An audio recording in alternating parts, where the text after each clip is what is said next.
आपकी human health है ना, मानवीय शरीर, इसके बारे में जो जानकारी आपको मिली है, वैज्ञानिक जानकारी मिली है, स्पिरिचुअल जानकारी मिली है, आध्यात्मिक जानकारी मिली है ना। आप रिलीजन का फॉलो अप करके आपकी जो विचारधारा होती है, रिलीजियस विचारधारा, वही आपके जीवन का आधार रहता है। तो यदि अपने स्वतंत्र विचारधारा बनाई, हाँ, तो हम ये कहेंगे कि इस्लाम की जो विचारधारा है ये टोटल नैसर्गिक विचारधारा है। हाँ, ये बोलने को कुछ हरकत नहीं, क्योंकि इनकी क्रिया का जो हमने ऑब्जर्वेशन किया है और हेल्थ मेंटेन करने के लिए जब हमने अनुभव लिया कि बहुत सारे शारीरिक आपद से छुटकारा मिलने के लिए ये नमाज की क्रिया जो बताई है इस्लामिक धर्म में, वो सही है और परफेक्ट है। अभी मोहम्मद पैगंबर तो ये डॉक्टर नहीं थे, लेकिन प्राचीन जमाने से उन्होंने शरीर स्वस्थ रखने के लिए ये जो नमाज की क्रिया बताई है ये एकदम सही है, क्योंकि इसका हमने अवलोकन किया है, हमारे शरीर के ऊपर इसके प्रयोग हुए है ना। जब हमको वो प्रॉब्लम आए थे हेल्थ के बारे में, तो स्पाइनल एनर्जी मेंटेन करने के लिए नमाज की क्रिया 100% सही है।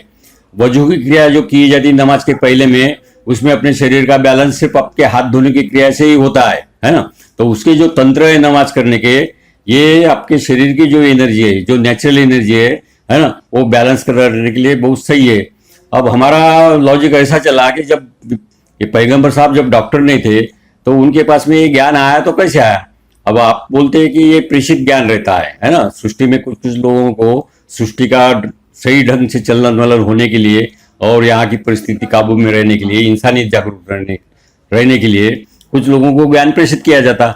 उसको ज्ञान प्रेषित होता है, ये सत्यता है, क्योंकि ये प्रेषित ज्ञान होता है। इसका अनुभव हमको भी आया, हमको भी शरीर के बारे में ऐसा अनाकल्य ज्ञान प्राप्त हो गया, विश्व के बारे में जो कुछ भी ज्ञान प्राप्त हो गया, तो हम पहले अचंभित हो गए थे, हमारा भरोसा नहीं आया था। लेकिन बाद में जब हमको जानकारी मिली कि ये ज्ञान मिलता है, जैसा कि अपन पुरातन जमाने से जानते कि कुछ कुछ आपको हिंदू रिवाज में बताया कि ये श्रुतियां है, ऋषि मुनि को मिली हुई है, तो वो श्रुतियां को आप लोग भ्रष्ट और नष्ट नहीं कर सकते, क्योंकि ये भगवान ने पारित किया हुआ ज्ञान है। ऐसी समझ है कि नहीं। तो ये ज्ञान पारित होता है ना, जैसा कि भगवान कृष्ण में बताया, गीता में बताया है, ये पारित ज्ञान है, किसी ने लिखा, ठीक है, आप मानते उसको। तो हमने जब देखा कि ये इस्लामिक का ज्ञान इतना सही है और नेचुरल एनर्जी के साथ में उसके कोऑर्डिनेशन, उसकी लयबद्धता इतनी अचूक है, तो हम तो ये कहेंगे कि ये इस्लामी नेचुरल धर्म है। अभी इस्लामिक इसमें जो रीति रिवाज दिए और जो दैनिक लाइफ की जो लाइफस्टाइल दी है, जो कुछ भी क्रिया है और जो कुछ भी विचारधारा प्रोवाइड की है, तो ये इंसानियत बने रहने के लिए दी है। आप देखिए उनका, वो लोग मून को फॉलो करते, यानी चंद्र को फॉलो करते, चांद को फॉलो करते, है ना। जिस विचारधारा चांद के ऊपर आधारित है, उनकी काल गिनती दिनचर्या चांद के ऊपर आधारित है ना। तो चांद यानी क्या है, ये तो डार्क फोर्स, ब्लैक स्टेट जो है, रात की जो अवस्था है, उसका प्रतिबिंब है ये, है ना। तो बताने का मतलब वो डार्क फोर्स को फॉलो करते, जैसे कि हिंदू माइथोलॉजी वाले सूरज को फॉलो करते, सन को फॉलो करते, वैसा ही इस्लामिक रिलीजन डार्क स्टेट को फॉलो करता। और उसी के कारण ही उनकी जो एनर्जी की लेवल आप देखते होंगे आपके व्यवहार में, तो उनकी एनर्जी की लेवल बहुत तूफान रहती है ना। वो सदैव वो एनर्जेटिक रहते, और उनमें फियर नाम की कोई चीज ही नहीं रहती है। फियर इसलिए नहीं रहती क्योंकि इनकी शरीर की एनर्जी सही ढंग से बैलेंस हुई रहती है, और इसलिए वो उम्दा और जोशीला फील करते रहते। वो मृत्यु को कभी नहीं घबराते, मरने को तो कभी डरते नहीं, जिहाद के लिए सदैव तैयार ही रहते हैं, है ना। तो बताने का मतलब उनके लाइफस्टाइल में टोटल डिवोशन और डेडिकेशन रहता, वो डरते नहीं। जो कुछ भी क्रियाएं करते तो उनके पास में डिवोशन रहता, यानी समर्पण का भाव रहता, उसमें अल्लाह को शरण जाते रहते।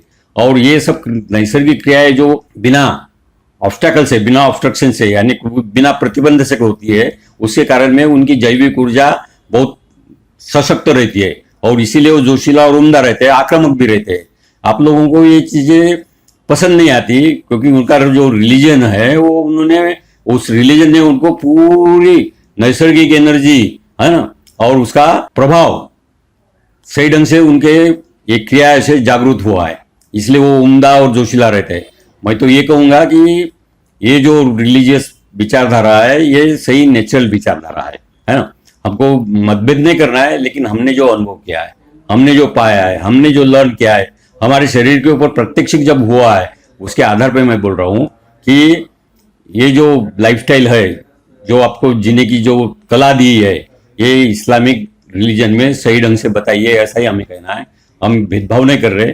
आपको आपका स्वास्थ्य ज्यादा जरूरी है। यदि यहाँ जीना है तो आपकी हेल्थ मेंटेन करना जरूरी है। और हेल्थ मेंटेन करने के लिए ये रिलीजियस विचारधारा फॉलो, विचारधारा और अब उसका मतभेद बाजू में रख के, है ना, रिलीजियस कॉन्फ्लिक्ट बाजू में करके आपकी शरीर की स्वास्थ्य मेंटेन करने के लिए ये विचारधारा सही है। मैं तो ये कहूंगा कि यदि दुनिया के सभी लोग नमाज पढ़ेंगे तो उनको कोई किस्म की दवाई भी नहीं लेना पड़ेगा। वो ऊर्जा से और स्फूर्ति से उनके पास में प्रेरणा आ जाएगी, शक्ति आ जाएंगी और बहुत सारे प्रॉब्लम उनके अपने आप ही मिट जाएंगे। उनकी भावना भी बदल जाएंगी, उनके पास ऑनेस्टी आएंगी, प्रामाणिकता आएंगी, है ना।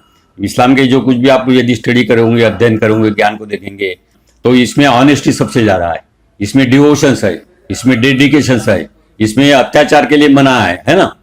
तो बताने का मतलब जो कुछ भी हमें समझा, जो कुछ भी हमको लगा, तो अच्छी चीजें अपन ने लेना चाहिए और अपना स्वास्थ्य आप तंदुरुस्त रखना चाहिए, यही हमें कहना है। आप नमाज पढ़िए, डेडिकेशन से पढ़िए, डिवोशन से पढ़िए, उसके तंत्र जान लीजिए और अपनी हेल्थ मेंटेन कीजिए। ये हम इस पर से बोल रहे हैं कि जब हमारा शरीर अस्वस्थ हुआ था, एक शरीर के एक साइड में अकड़न हुई थी, सभी पैथी के प्रयोग करने के बाद में, एलोपैथी साइंटिफिक इलाज करने के बाद में भी जब राहत नहीं मिलती थी, हमारे शरीर के ऊपर भी जो प्रयोग किए तो और उस पर जो ज्ञान मिला शरीर की एनर्जी बैलेंस करने का, तो इस्लाम में जो ये वजू की क्रिया बताई है और जो नमाज की क्रिया बताई है, ये 100% अपना स्पाइन का बैलेंस करने के लिए बहुत ही आसान क्रिया है। जैसे कि अपन हिंदू रिलीजन में सूर्य नमस्कार करते, बहुत सारे आसन करते रहते, लेकिन उन्होंने सिर्फ एक ही क्रिया बताई, वो नमाज की। और नमाज पढ़ने के पहले जो कुछ भी प्रिपरेशन करना पड़ता है ना, तो उसमें ये वजू की क्रिया जो बताई है, ये 100% एनर्जी बैलेंस करती। इसमें आपके हाथों की पांचों उंगलियां कैसी वापरना, उसका मूवमेंट कैसा करना, रिस्ट की मूवमेंट कैसे करना, एल्बो की मूवमेंट कैसे करना, खड़े कैसे होना, कान के पास हाथ कैसे लेके जाना, सर के ऊपर में अपनी जो उंगलियां बराबर अपन घुमाते, ये जो सिस्टमेटिक क्रिया है इतनी परफेक्ट दी है कि जिसकी कोई हद नहीं। अब इसका विश्लेषण साइंटिफिक लोगों ने किया भी होगा तो हमको उसकी जानकारी नहीं है। लेकिन और दूसरी बात, जब आप आदाब करते, ये नमाज की क्रिया करते, उसमें भी बहुत सारी स्टेप्स होती है, तो ये 100% आपका स्पाइन बैलेंस करने में कामयाब है। इसके बारे में कोई दुमत नहीं। हमने इसका अनुभव लिया है और अनुभव के आधार पे हमने वैज्ञानिक क्षेत्र में काम करने के बावजूद ये क्रिया जो है ये टोटली अपनी नेचुरल एनर्जी से तंतोतंत मिलती जुलती है। तो क्यों नहीं कहना चाहिए कि ये जो इस्लामिक क्रियाएं है ये टोटल नैसर्गिक रिदम के साथ में मिलती जुलती है। तो ये रिलीजन में जो ज्ञान पारित हो गया, ये ज्ञान भी नेचुरल है, ऐसा बोलने को कुछ हरकत नहीं है ना। भला ही हम इन रिलीजन में भेदाभेद नहीं करना चाहते, लेकिन उसमें जो ज्ञान पारित किया है ये मानवता के लिए, इंसानियत के लिए बहुत ही सही ज्ञान है, ऐसा मैं बोलूंगा। दावे के साथ कहता हूँ कि यदि आपकी एनर्जी बैलेंस करना है तो आप नमाज पढ़ना सीखिए, पहले इसका प्रसार कीजिए और आपका शरीर स्वास्थ्य उससे सही ढंग से बिना दवाई से रिस्टोर हो जाएंगे। इसके बारे में कोई दुमत नहीं हमारा, हम इसका अवलोकन किया है। आप नमाज पढ़िए, डेडिकेशन से पढ़िए, डिवोशन से पढ़िए, उसके तंत्र जान लीजिए और अपनी हेल्थ मेंटेन कीजिए। धन्यवाद।